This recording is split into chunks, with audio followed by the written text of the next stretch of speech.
Welcome to the Genius Factory. Enjoy the video. You begin by confirming the VIN and the exact software version shown in settings so you download the matching Toyota update. Once done, make sure battery charge exceeds 50% or attach a trickle charger to avoid interruption. You will copy the vendor-provided firmware file set to a FAT32 USB drive. Use the root folder and preserve file names. Insert the USB into the vehicle port and keep the ignition in accessory or RUN so the system can detect the files and begin validation.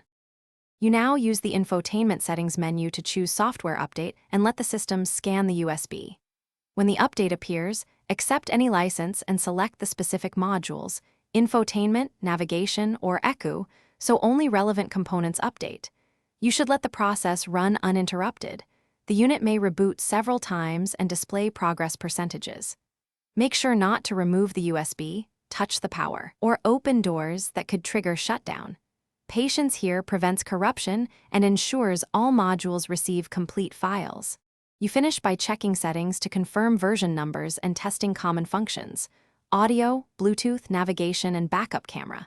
If you see odd behavior, clear Bluetooth pairings and repair devices, or reset navigation cache so the new database rebuilds.